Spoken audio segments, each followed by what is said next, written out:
Apocalipse, capítulo 2, do verso 1 ao verso 7, diz a palavra do Senhor. Ao anjo da igreja em Éfeso escreve: estas coisas diz aquele que conserva na mão direita as 7 estrelas e que anda no meio dos 7 candeeiros de ouro. Conheço as tuas obras, tanto o teu labor como a tua perseverança, e que não podes suportar homens maus, e que pusestes à prova os que a si mesmos se declararam ou se declaram apóstolos e não são, e os achastes mentirosos. E tens perseverança, suportastes provas por causa do meu nome, e não te deixaste esmorecer. Tenho, porém, contra ti que abandonaste o primeiro amor. Lembra-te, pois, onde caíste, arrependa-te e volta à prática das primeiras obras. E se não, venho a ti e te moverei do seu lugar o teu candelabro, caso não te arrependas. Tens, contudo, a teu favor que odeias as obras dos nicolaítas, as quais eu também odeio. Quem tem ouvidos, ouça o que o Espírito diz às igrejas. Ao vencedor dar-lhe-ei que se alimente da árvore da vida, que se encontra no paraíso. Que Deus aplique em nossos corações o texto. Vamos louvar a Deus pelas vozes dos nossos coristas. Em geral, toda empresa passa por algum tipo de avaliação, ou vários tipos. Por exemplo, é comum que a gente tenha visitas de fiscais e que se façam auditorias, porque é uma forma do governo garantir que aquela empresa não é uma falsa empresa meramente para lavar dinheiro, que ela cumpre o propósito com o qual ela se propôs a existir, que ela colocou diante da sociedade brasileira. Toda empresa, assim como toda igreja, precisam registrar em cartório o seu estatuto, no qual é dito para que ela veio ao mundo, para que ela existe, qual o tipo de serviço que ela vai prestar. E ela tem que se autoavaliar baseado nisso. Agora, além dessa auditoria que o governo faz conosco, existe uma avaliação que com certeza todas passarão, que é a avaliação do dono. Então é comum, existe uma matriz e filiais, que a filial seja visitada pelo dono, e a matriz também, agora com o olhar de quem está, com um olhar crítico para ver se está valendo a pena manter aberto a loja. Se ela fechar, muita gente vai ficar desempregada. Se essa loja, ou fábrica, ou empresa, seja lá o que for, vier a fechar suas portas, famílias passarão necessidades. Mas, vez por outra, a gente escuta falar de uma grande montadora que vai fechar sua fábrica por causa das crises. Então, principalmente nos momentos da crise, e é direito do dono avaliar se vale a pena. Porque nasceu com um propósito. Se a empresa não está cumprindo o propósito do seu dono, ela deve fechar mesmo. Então, o que é curioso é que isso acontece também com a igreja. Mas quem seria o órgão humano que fiscaliza as igrejas presbiterianas? Sob quem a Monte Sião está? Sob a supervisão. Segundo nosso estatuto, nossa constituição da igreja, cabe ao presbitério fiscalizar, não é só supervisionar, não. É fiscalizar a vida das igrejas e dos seus ministros, dos seus pastores. Então, quem avalia pastor, quem avalia igreja, é o presbitério. É por isso que, pelo menos uma vez por ano, nós enviamos relatórios para que eles avaliem se nós estamos cumprindo o nosso propósito. Mas existe uma outra avaliação, essa é só uma prévia. Essa é só para ajudar, se a gente tiver, o presbitério nos ajuda, se estivermos fazendo alguma coisa errada, a corrigir nossa trajetória. Corrigir nosso plano de voo, porque pode ser que nós estejamos indo para o lugar errado. Então o presbitério nos ajuda a ver isso. Porque a grande questão está na avaliação que o nosso dono vai fazer. Quem que é dono da Igreja Presbiteriana Monte Sião? É o membro da igreja? São os oficiais? São os pastores? Não. Isso fica claro nesse texto. Jesus, em cada carta a uma das igrejas, aqui João está preso na ilha de Patmos, e as igrejas estão tristes, porque possivelmente João era o último dos apóstolos vivos. E em vez de João ser mantido, é interessante que Jesus no final do Evangelho de João, fala que Pedro, de uma diferença do fim de vida de Pedro e o fim da vida de João. Isso até se transforma em algum tipo de polêmica entre eles, gera dúvidas em Pedro, mas Pedro, na verdade, recebe de Jesus essa mensagem, que o fim de Pedro seria diferente. Se a tradição está correta, Pedro foi decapitado lá por volta do ano 64, 65 depois de Cristo, debaixo do imperador romano Nero. É possível que essa tenha sido o fim de Pedro, que ele tenha sido crucificado, desculpem. É assim que foi a morte dele. E a tradição diz que ele pediu para ser crucificado de cabeça para baixo, que é muito mais doloroso, mas ele disse: eu não sou digno de morrer como meu Senhor. Essa é a tradição da igreja. Agora, tendo Pedro morrido dessa forma, João não morreu assim. Não quiseram matar João, mas mandaram João para a ilha de Pátimos, porque o evangelho crescia muito na mão de João, ele era apóstolo, ele era tido como grande líder da igreja que havia sobrado. Nós estamos aqui falando, esse livro foi escrito por volta do ano 100, então é no final do primeiro século que João escreve os seus livros. E aí João, na ilha de Pátimos, estava sem contato com a igreja. O mar lhe separava, e o mar é muito bravio nessa região.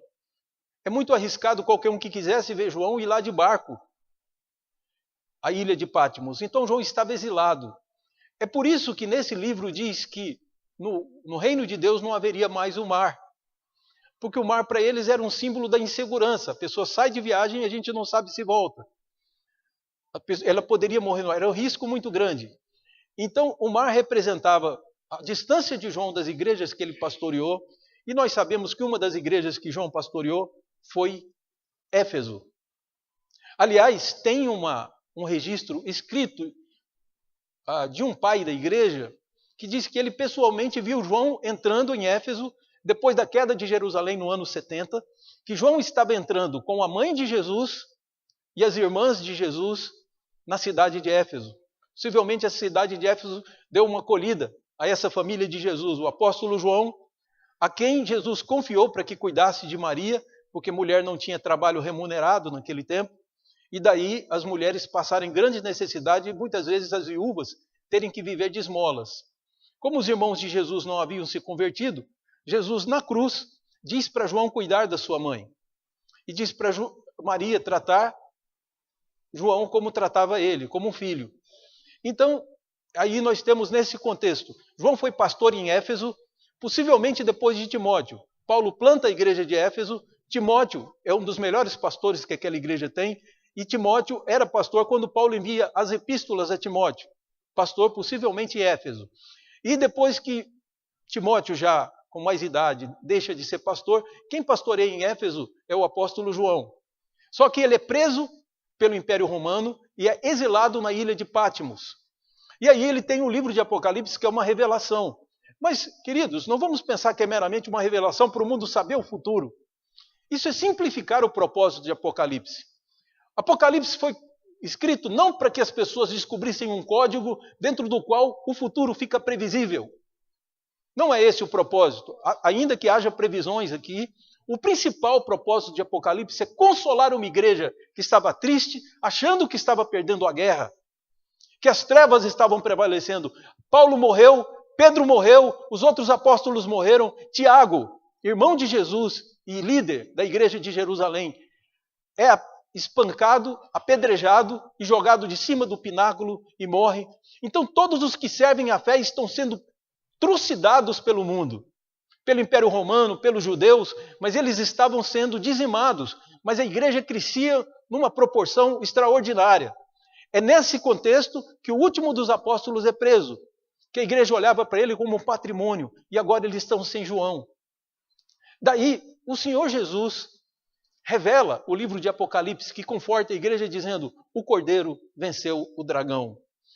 Cordeiro é um animal, queridos, que se você soltar ele no mato, se você solta um cachorro, ele volta para casa. Qualquer lugar da cidade. É uma coisa extraordinária que o cachorro consegue achar o seu lar. O cavalo consegue voltar para sua casa. A ovelha não. Quando ela está perdida, ela fica berrando e torcendo para que o pastor ouça o seu balido e venha se aproximar e venha salvá-la. É o animal mais frágil que nós temos aí, talvez na nossa pecuária. Possivelmente é o animal mais frágil, mais inofensivo e mais suscetível de ser destruído, de ser roubado, porque ele é muito manso. Então, as ovelhas estavam se dispersando porque achavam João era a última ligação que eles tinham com Jesus. E agora João sendo preso, a igreja se sentia acéfala, porque o apóstolo era aquela autoridade instituída por Deus para poder governar a igreja. Então é curioso que aqui é escrito cartas para as 7 igrejas, assim que começa o Apocalipse. As igrejas locais, depois nós precisamos fazer essa diferença entre a igreja invisível do Senhor e a igreja visível, entre a igreja universal do Senhor e a igreja local. As igrejas locais recebem correspondência. João escreve para todas elas, e escreve, pelo menos aquelas que estão incluídas aqui, são 7, mas havia muito mais igrejas. Há igrejas importantes que não são incluídas aqui, inclusive a de Roma, Corinto, não está aqui, mas 7 igrejas recebem carta do apóstolo João, igrejas com quem ele se relacionava. Por ordem de quem? Porque João queria escrever para elas. O texto nos diz que essa é uma ordem que vem de Jesus. Escreve as igrejas. Eu tenho um recado para a igreja de Éfeso. Eu tenho um recado para a igreja de Esmirna. Eu tenho um recado para a igreja de Laodiceia. Esse é o dono da igreja avisando que ele está vindo logo fazer uma avaliação dessa igreja local. E diante dessa avaliação que ele vai fazer, pode ser que essa igreja seja decretada a falência dela. Que ela tenha que se fechar. Por não estar cumprindo o propósito. Então, cada igreja é avaliada, 7 igrejas são avaliadas, eu não tenho dúvida que Jesus tem a intenção de que essa mensagem seja extensiva a todas as outras. Outras igrejas, como a igreja de Antioquia, importante igreja que era de Antioquia, as igrejas da Galácia, qualquer outra igreja que você pensar, Roma, que eram igrejas importantes, igrejas que não tinham, que iam surgir depois, como as igrejas do norte do Egito, que foram importantes na história da igreja, e você tem a igreja Monte Sião, que nasceu muitos anos depois. Podem ser edificadas com essas cartas às igrejas, porque aqui ou ali nós vamos nos identificar com as falhas que essas igrejas locais estavam fazendo. Então são cartas para as igrejas locais. Guardem bem esse termo, porque a igreja local é diferente da igreja universal. A igreja visível é a igreja local. A igreja invisível é formada pelos salvos. Tanto os que existiram antes de Jesus, como Davi e Moisés, como os que existiram depois de Jesus, todos os salvos formam a igreja triunfante e a igreja invisível do Senhor. Portanto, é bom que você veja que esse é um recado para uma igreja local. Então não vamos pensar que Jesus está dizendo para um membro crente nele pessoalmente, que estaria dizendo, por exemplo, para o Júnior, cuidado que eu vou tirar a tua luz. Não é isso. Nós temos uma palavra de Jesus que diz que aquele que o Pai lhe der, de modo algum ele lançará fora. E quem crê nele já passou da morte para a vida. Aqui não está sendo dito que aquele entre nós que crê em Jesus pode perder a sua salvação. De jeito nenhum. Está dizendo que a igreja Monte Sião pode sim perder a luz de Deus. Se na avaliação de Jesus, todo o esforço, todo o investimento que ele está fazendo como igreja não valer a pena, ele vai fechar algumas. E a gente tem visto isso no transcorrer da história, e aí podemos entender por que parece às vezes que o inimigo está vencendo. Só parece. Porque o Cordeiro, essa é a previsão de Apocalipse, o Cordeiro vencerá o dragão. Dragão, um animal terrível, uma figura mítica, que representa um animal altamente destrutivo. E o Cordeiro é realmente um animal muito frágil, um animal muito dócil. Mas esse Cordeiro, que é Jesus, vence o dragão, que é uma representação, uma antiga serpente, assim também é chamado aqui em Apocalipse. O dragão é a antiga serpente, ou seja, é o próprio Satanás. Ele vai ser destruído, ainda que na aparência, no seu olhar, ele seja um dragão imenso que solta fogo pela boca, e Jesus é um cordeirinho frágil. Essa visão de que as probabilidades de vencer, é uma mera visão humana. O caso é completamente o contrário. Apocalipse revela um Jesus extraordinariamente poderoso, que tem o poder real. Assim, aproximando do texto, se você vai ver isso, nós vamos nos deter à carta aos Efésios. Vamos deixar as outras cartas para outras oportunidades, mas aqui nós vamos concentrar em que na avaliação do dono da igreja, Éfeso não estava cumprindo o seu propósito, o propósito pelo qual Jesus a fez nascer, pagou com o seu sangue, com a sua morte do Calvário. E Jesus, na avaliação, pode olhar para Éfeso e dizer: não compensa manter você aberta. Eu vou falir esse trabalho. Eu vou fechar. Pode ser isso que Éfeso esteja ouvindo, e é isso que Jesus está dizendo. Está usando João para escrever, ele diz: escreve às igrejas. Muitas partes do livro de Apocalipse, João está descrevendo o que ele vê. Aqui, ele está escrevendo o que Jesus dita. Jesus foi ditando. Então, Apocalipse é uma carta para as igrejas locais. Inclusive, as revelações que vêm depois do capítulo 3, que são, de forma geral, para a igreja toda, revelações que são trazidas, inclusive do novo céu e da nova terra, é para o mundo inteiro, para todas as igrejas. Mas há críticas específicas que são feitas, porque Jesus vem logo cumprir o que ele disse.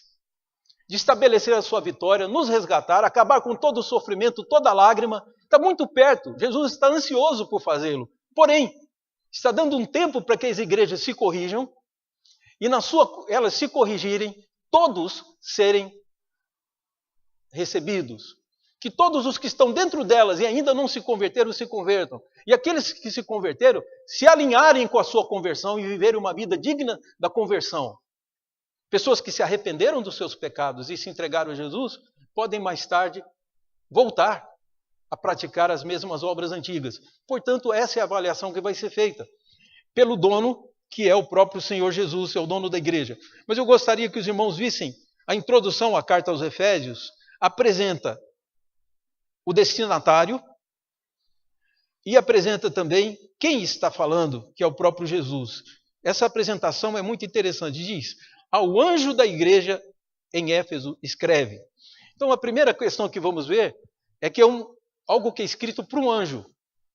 A palavra anjo aqui, queridos, não é uma boa tradução, porque nos leva a pensar que Jesus esteja falando de um ser. Nós temos, basicamente, poderíamos fazer uma escala da seguinte forma: Deus acima de todos, anjos, entre os anjos existem os caídos e os anjos de Deus. Abaixo deles estão os homens, que são seres que para nós são visíveis, e abaixo dos homens os animais, e aí nós temos os vegetais e os minerais. Então, isso seria a criação dos céus e da terra, do que vemos e do que não vemos, do visível e do invisível. Porém, não é esse ser invisível para nós que Jesus se refere. Ele fala com esses diretamente. Então, quem é esse anjo? A palavra anjo, na língua portuguesa, foi, na verdade, uma transliteração, uma tentativa de adaptação de uma palavra grega chamada angelos. Angelos quer dizer mensageiro, só isso. Esses seres celestiais são chamados de mensageiros de Deus. Então, como eles são chamados de anjos, a igreja começou a chamá-los de anjo. Mas anjo não existe na língua portuguesa. A palavra é grega, e a palavra grega significa mensageiro. Portanto, essa é uma carta para o pastor da igreja. Para o pastor da igreja que estava em Éfeso, na altura que João estava preso na ilha de Pátimos, o pastor de Éfeso, o pastor de Esmirna, o pastor de Laodiceia, o pastor da igreja de Filadélfia. Cada pastor receberia uma carta e leria essa carta para a igreja. Então, queridos, nós percebemos de imediato que tem que ser claro para nós isso. Não é o dono. Não estamos falando do dono. Jesus não está dizendo para o dono. Ele está falando para o mensageiro. O mensageiro, ele tem um papel importante, mas não é o papel principal, concordam? Você tem o emissor da mensagem, a gente aprende isso em português, e nós temos o receptor da mensagem, não é isso? E temos a mensagem. Esses três elementos são os fundamentais. Agora, aquele que leva a mensagem é o mensageiro. O pastor não é dono da igreja, ainda que alguns possam achar que são. O pastor não é imprescindível para a igreja, ele é um mensageiro. O papel dele é extremamente importante. Ele vai receber essa carta e vai ler para a igreja de Éfeso, para que a igreja se prepare, se corrija, porque na avaliação ela está perto de ser fechada, ser declarada falência, por não estar cumprindo o seu papel. E é assim que nós podemos trazer para Monte Sião essa mensagem. Como eu disse, o crente que é salvo, foi salvo para sempre. Mas uma igreja que foi plantada pode se fechar, desde que o Senhor assim o queira. E eu vou contar alguns exemplos no transcorrer aqui. Mas eu gostaria que os irmãos observassem que Jesus é apresentado, olha como Jesus é apresentado. Ele que tem na mão direita 7 estrelas e que anda no meio dos 7 candeeiros de ouro. Bom, querido, aqui é uma figura bastante interessante. A mão direita de Jesus tem 7 estrelas. O irmão tem ideia de qual o tamanho de uma estrela? Talvez aqui a ideia de 7 estrelas sejam os 7 pastores. Porque a estrela, muitas vezes no Antigo Testamento, está ligada à ideia de anjo. Mas, no fundo aqui, Jesus está dizendo que ele tem 7 estrelas na mão para mostrar a grandeza e que ele anda. A luz que ilumina cada igreja dessa, Jesus anda por ela. Jesus conhece a cada um. A igreja é iluminada e traz luz para a cidade de Botucatu. Traz vida, inclusive, para todos os que se convertem pela mensagem que a igreja prega. Então, Jesus está dizendo que ele está andando, mas ele pode tirar o candeeiro. Ele pode tirar a luz e deixar no escuro. Então, vamos observar aqui. Ele, então, começa uma avaliação da igreja de Éfeso. A apresentação, vamos lembrar, a carta é dirigida ao pastor, que é o mensageiro. Só para dizer para os irmãos fazerem uma relação com ângelos. Você já viu como que é tratado, como que é chamado o termo técnico, que também é grego, para aquele médico que cuida das nossas veias, não é angiologista? Porque é a ideia de mensagem. O coração bombeia o sangue, ele vem para as veias e volta. Não pode ter obstrução não, porque é o sangue que leva a vida. Qualquer obstrução que tiver no coração, a pessoa pode perder a vida. Então, leva a mensagem, sempre a mensagem. E é curioso que eu ouvi dizer que quem fez aquele hino Vaso de Bênçãos, que a gente canta tanto na igreja, antigo, tradicional, né? Foi um médico. E que vaso ali, ele não está se referindo ao vaso de flores, ou um vaso de bênçãos que carrega bênçãos. Ele está falando de vasos sanguíneos. Que ele se referiria a isso. Então ele diz, faz o meu vaso de bênção, Senhor, vaso que leve a mensagem de amor. Eis-me submisso e ao teu serviço eu me consagro, bendito Senhor, é a letra do hino, não é isso? Então, faz sentido que seja um médico falando de veias e de sangue, para dar vida ao corpo. Então, o mensageiro, o pastor é isso. É alguém que não tem o direito de acrescentar nada à mensagem. Se um mensageiro acrescenta coisas suas na mensagem, ele está sendo um mensageiro infiel. Se ele acrescenta raiva, se ele acrescenta amor, tolerância, o que ele puser na mensagem, a mensagem não é propriedade dele. A mensagem é propriedade do Senhor e uma bênção para a igreja. Se ele adulterar no caminho, ele está sendo um mau mensageiro, nesse caso um mau pastor. Bom, mas entendendo isso, vejamos aqui a avaliação que Jesus prévia que Jesus está fazendo, porque ele vai visitar e vai dar um decreto a respeito da igreja de Éfeso. Que se você ler a epístola aos Efésios que Paulo escreve, é uma igreja extraordinária, cheia de virtudes. Jesus vai reconhecer. Mas mesmo dizendo, vocês têm várias virtudes, pode ser que eu resolva fechar vocês. E vai ser um desperdício pelo talento e pela grandeza das virtudes que vocês têm. Alguém tão virtuoso, tão talentoso, ficar inutilizado para a obra. É disso que Jesus está falando. Ele está dizendo para Monte Sião, com tanto potencial que vocês têm, há o risco sim. E nós vamos entender por quê. Há o risco que eu feche, que eu extermine, extinga o trabalho. E foram muitas igrejas, principalmente no século passado, igrejas grandíssimas com obras extraordinárias que fecharam. Porque perderam a guerra, eles perderam a guerra. Mas o nosso Deus não conferiu honra a eles e os fechou, porque não eram dignos. Então a gente fala sobre alguns deles daqui a pouco. Mas eu gostaria de mostrar que Jesus reconhece que a igreja de Éfeso é uma igreja, como igreja, ela tem qualidade. Então diz, conheço as tuas obras, verso 2. A primeira avaliação é que ela tem um potencial extraordinário. Conheço as tuas obras, tanto o teu labor, uma igreja que trabalha com muita perseverança, né? Como a tua perseverança. Então, uma igreja lutadora e perseverante, firme. E que não podes suportar homens maus. Essa é uma igreja muito boa, queridos. Queria eu pastorear uma igreja nesse nível, com tantas qualidades, porque somos homens normais. Mas uma igreja dessa possui várias qualidades. E diz, e que puseste à prova os que a si mesmos se declaram apóstolos, coisa que nós passamos hoje. Nossa igreja não reconhece nenhum desses apóstolos hoje.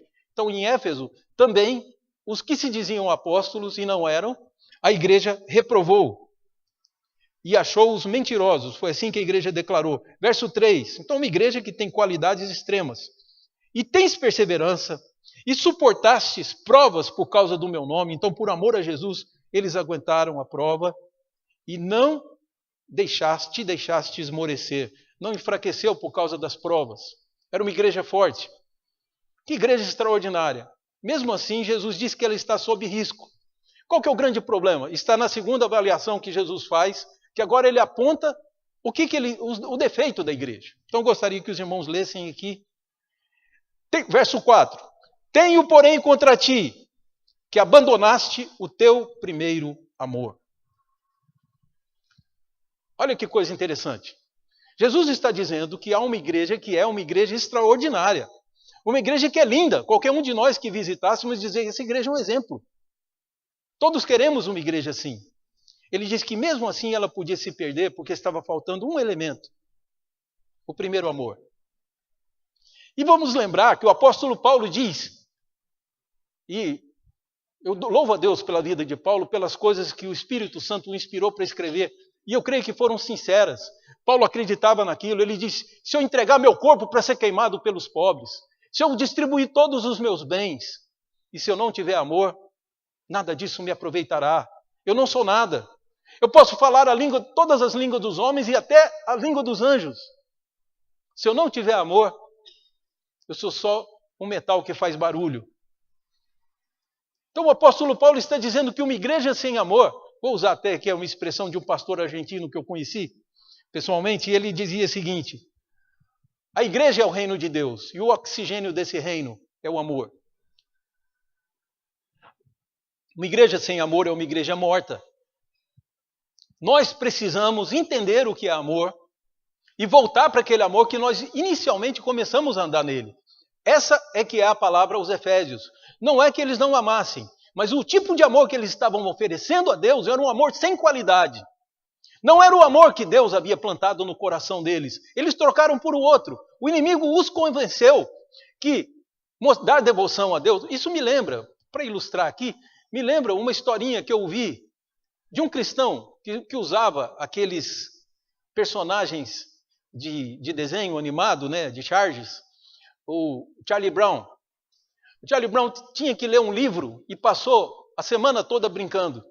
Agora ele tinha que apresentar o resumo do livro no dia seguinte e ele não trabalhou. O que ele fez? Ele telefonou para a Pete Pimentinha, que dá a entender lá que ela é meio apaixonada por ele, e ele no telefone disse para ela, me conta a história do livro que eu estou fazendo o resumo agora. E ela começou a resumir para ele, ele começou a escrever exatamente, e foi dando preguiça nele de escrever, que o Charlie Brown disse assim, não, tá bom, já pode parar por aí, deixa que agora eu vou brincar um pouco. Aí ela disse, mas você não sabe o resto, ficou faltando 3 capítulos do livro. Ele disse, não tem importância, eu escrevo qualquer coisa e vou dar flores para a professora. As mulheres adoram flores. Parece que a igreja, diz o autor cristão, pensa assim. O autor que eu lia, que contava essa história, dizia, a igreja acha que oferecendo outra coisa para Deus, Deus vai fazer vista grossa. Vocês são uma igreja tão boa que eu vou aceitar esse presente, ainda que não seja o que eu quero. Vocês estão enganados.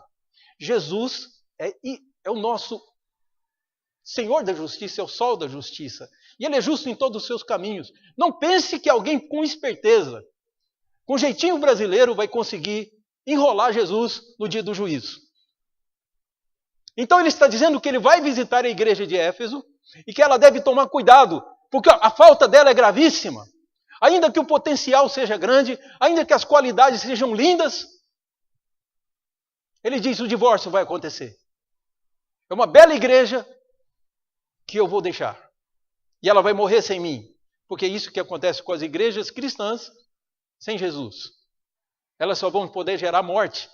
Porque só se pode gerar vida quando Jesus está no nosso meio. Quando Jesus está na sua casa, na sua vida.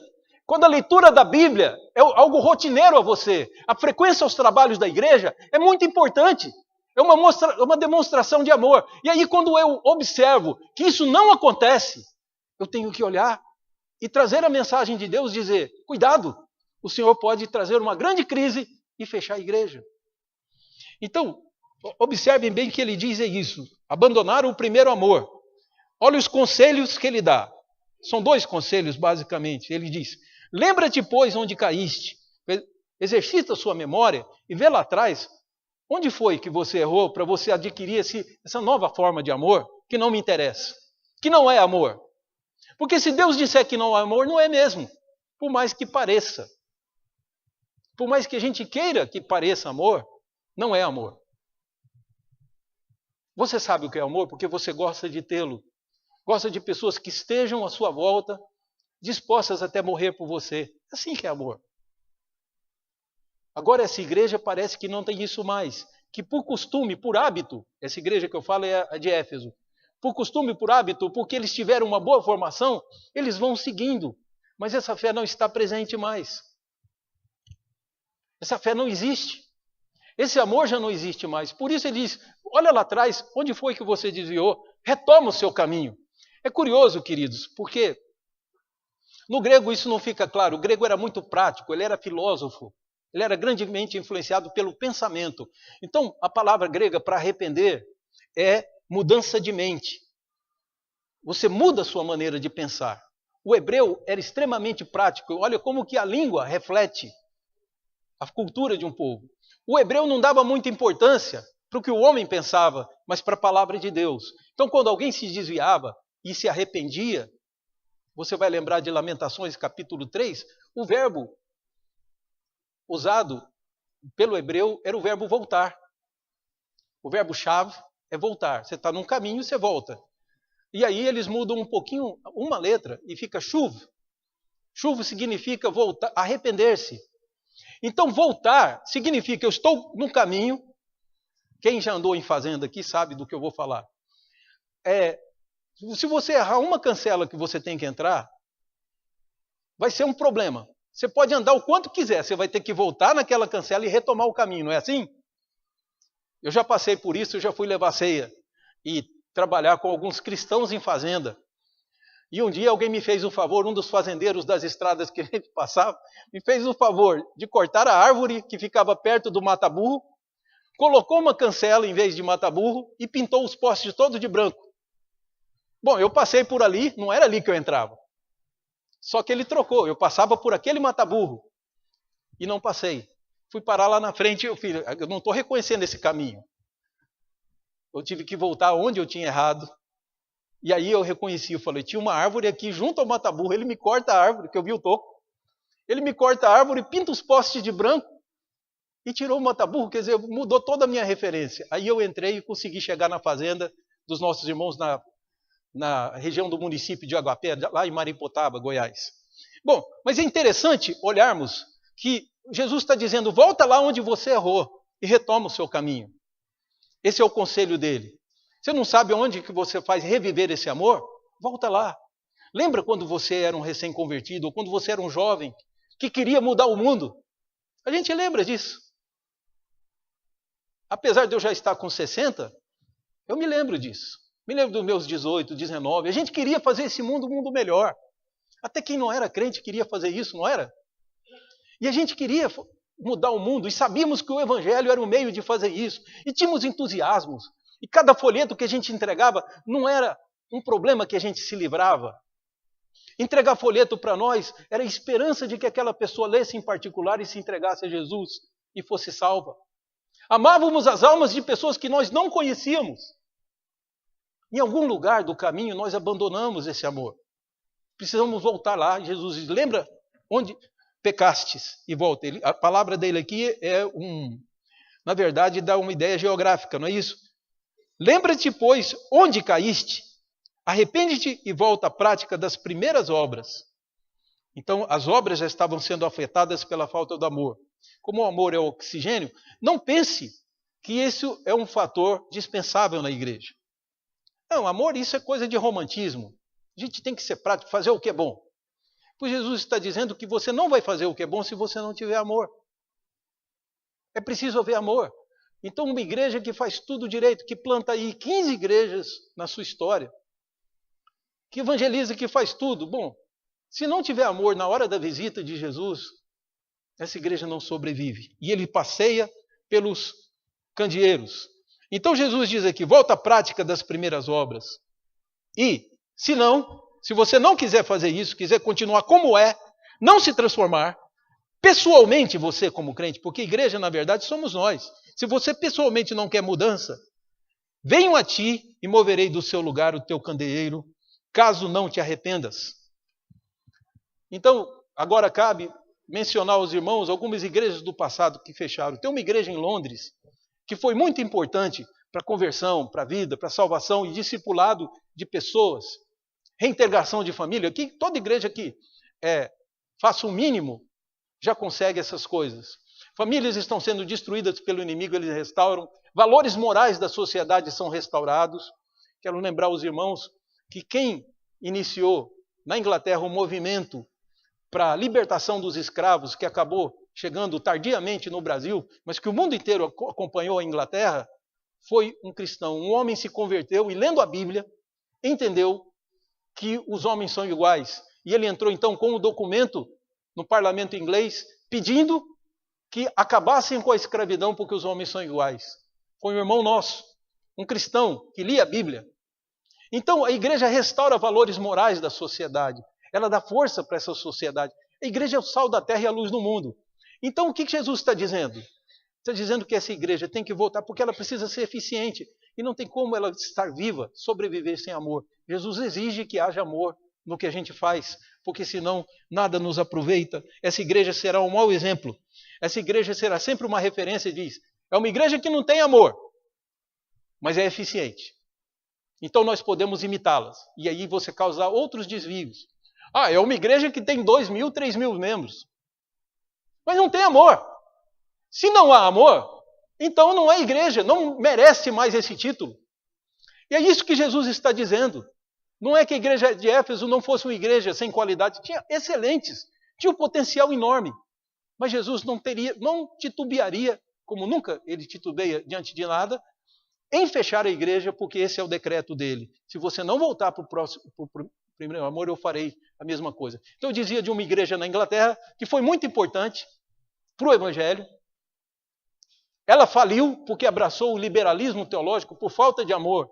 Eles começaram a entender que a Bíblia não era a palavra de Deus, começaram a entender que Jesus não tinha nascido de forma virginal, que Jesus não ressuscitou.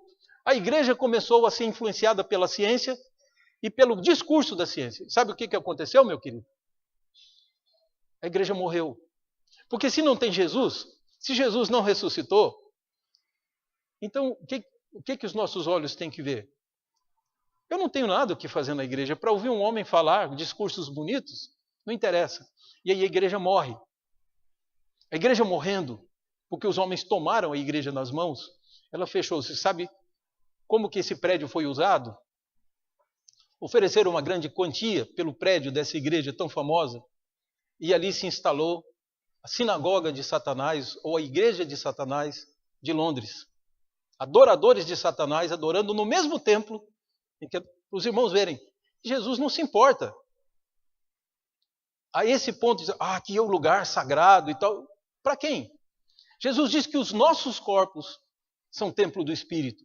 O seu lar tem que ser uma igreja. E o pastor é você. Então, o que eu preciso entender? Preciso entender que é muito mais importante a vida que eu tenho com o Senhor do que as coisas que a igreja local organiza, que isso não substitui a minha espiritualidade. Eu sirvo na igreja, eu sirvo os meus irmãos por amor.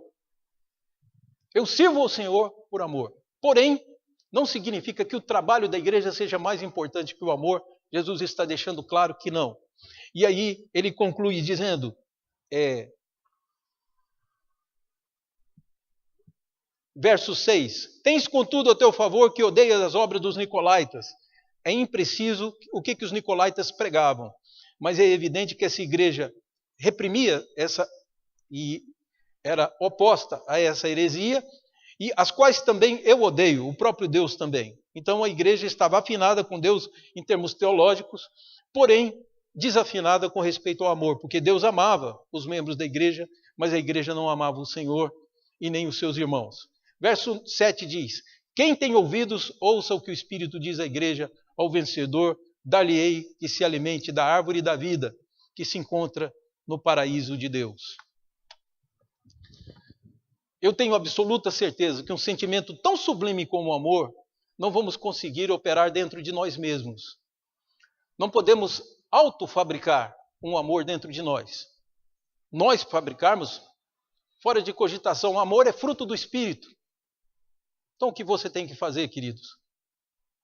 3 coisas você precisa fazer, porque senão estamos trabalhando por coisas inúteis. 3 coisas, oração, Bíblia e igreja. Essas são as 3 coisas. Com esses 3 elementos, eu não vi ninguém ser derrotado. Foram vitoriosos. Se uma pessoa ler a palavra de Deus, o Espírito vai operar o amor dentro do seu coração. O próprio Espírito vai movê-lo a ler. Segundo, oração. Eu tenho que falar com Deus. Como que eu posso passar semanas, dias, sem nem falar com o meu Criador, o meu Salvador, que o próprio Jesus que entregou a sua vida por mim? Não podem ser pessoas alheias. Oração e leitura da Bíblia tem que estar constante. Cada ato meu tem que ser justificado pelas Escrituras. E igreja? A igreja foi fundada pelo Senhor Jesus, não cabe a nós avaliarmos se ela é importante ou não na nossa vida. Jesus já disse que é. Então há pessoas que dizem, o importante é a minha relação com Deus, a igreja não importa. Já está errado. Porque ou você faz parte da igreja, ou você está perdido.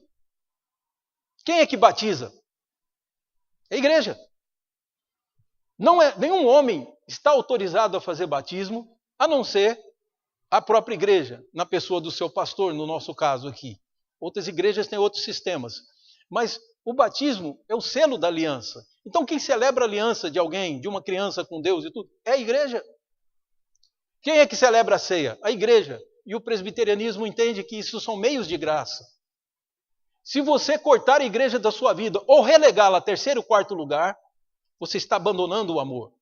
Porque o corpo de Cristo é Jesus que coloca nesse patamar. Ele diz, tu és Pedro e sobre esta pedra edificarei a minha igreja. Então 2 coisas que a gente aprende. Que a igreja é minha. Então a igreja é de Jesus. Não é sua. Eu não posso menosprezar algo que seja que Jesus diga que tenha muita importância. Segundo, é Ele que construiu. Eu não posso ficar levantando os defeitos e dizer que é mal feita. Eu tenho que trabalhar internamente para que ela seja fiel. Tenho que servir eu mesmo de exemplo, pessoalmente exemplo. Porque se formos uma boa igreja, cheia do amor, desse primeiro amor, porque o segundo não tem qualidade, o segundo foi inventado por nós para substituir o primeiro. Se tivermos esse amor pelo Senhor, da nossa conversão, e vivemos por Ele, seremos uma influência para a cidade. Então Paulo, quando escreve a Tito, diz que Creta tem uma cultura, o povo, socialmente falando, pensando em termos sociológicos, era um povo cheio de maus costumes, cheio de falsos valores, é um povo ruim de se viver. Porém, com as igrejas lá, tudo podia mudar. Porque se os pastores fossem exemplos, as igrejas seriam exemplos. Pastores aí, Paulo cita como presbíteros. A igreja vai seguir esse exemplo, e seguindo esse exemplo, a cidade começa a seguir. Isso acontece em todo mundo. O nosso exemplo, ele é o mais forte elemento que nós temos da nossa vida pessoal. Agora, quando eu mesmo, como membro, e aí você faça a sua avaliação, coloco a igreja em 3º, 4º lugar, determino quais os tipos de programações eu vou e o que eu vou apoiar. e não deixo que a liderança manifeste o que é prioridade, eu estou sendo pastor de mim mesmo. E isso parece muito com o que eu vi uma certa senhora, que eu e minha esposa conhecemos, era amiga dela, e que pertencia a uma igreja pentecostal, que eu não vou mencionar o nome, porque nem todos lá são como ela. Mas ela disse o seguinte: nós perguntamos para ela, então você é crente da igreja tal? Ela disse, sou, mas eu estou afastada. Falei, afastado por quê? Não, é porque eu estou praticando uns pecados e estou fazendo umas coisas erradas. Então, como eu queria fazer essas coisas erradas, eu cortei meu cabelo. E como eu cheguei na igreja de cabelo cortado, eles me puseram de prova. E aí eu não preciso tomar a Santa Ceia. Eu estou afastado da ceia, mas eu estou tirando uma... Ela não falou essas palavras, eu que estou interpretando. Estou tirando umas férias, uma folgazinha de ser crente. Estou sendo mundana, daqui a pouco eu volto, meu cabelo cresce e eles me recebem de volta. Onde que está o amor disso, queridos? Que durante o mês de março e abril eu não sou do Senhor. Mas aí, no mês de junho, julho e tudo, eu volto para o Senhor e vou ser dele. Não pode, isso não é amor. Você quer ficar vulnerável e na mão do inimigo durante 2, 3 meses e depois o Senhor te proteger? Clamar por socorro? É uma coisa meio difícil.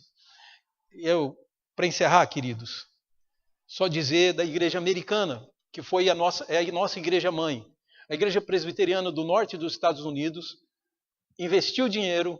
Depois a igreja presbiteriana do sul também, principalmente aqui na região de Campinas e no Nordeste, mandou missionários, alguns homens desses, inclusive, que morreram aqui no campo. Não pense que não custou para sermos uma igreja presbiteriana. Vamos lembrar que Simonton ficou vivo no Brasil só 9 anos. Que nos 9 anos que Simonton esteve aqui, ele fundou presbitérios, fundou um jornal evangélico no Rio de Janeiro, ele plantou igrejas em São Paulo, ele criou um seminário. Esse homem fez coisas extraordinárias em 9 anos. Mas no seu segundo ano de casado, ou antes de completar 2 anos de casado, sua esposa morreu no Brasil. E o próprio Simonton morre com 9 anos de Brasil por febre amarela, que é uma doença tipicamente nossa.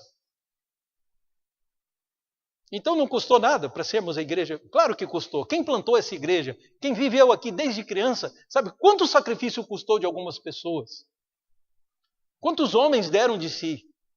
Para agora a gente dizer, eu vou ficar na igreja, mas não vou fazer nenhum sacrifício por ela. Então o que nós precisamos acordar é para essa realidade, que há um preço. E que ninguém foi chamado. João foi exilado na ilha de Patmos, Paulo decapitado, Pedro foi executado, Tiago foi apedrejado até a morte, e ainda com um pouquinho de vida foi jogado de cima do pináculo do templo para ser, isso é o que diz a história, o Tiago é irmão de Jesus. Mas nós queremos um tipo de cristianismo diferente, melhor do que o de Deus, em que a gente faz pouco esforço, que dá muito resultado. As igrejas do século XXI são igrejas que não evangelizam. O que eles fazem é ter um culto voltado para conversões de pessoas. Então eles põem o melhor equipamento de som, as melhores vozes, às vezes até contratam gente que não é de Jesus para cantar e tocar na igreja. E aí fazem milagres, falsos milagres, fazem um punhado de coisas. Por quê? Isso vai encher, vai botar 1.000, 2.000 pessoas dentro. Só que isso não é a ordem de Jesus. Jesus mandou que nós anunciássemos o evangelho. Então quando minha evangelização é meramente o culto de domingo à noite, alguma coisa está errada.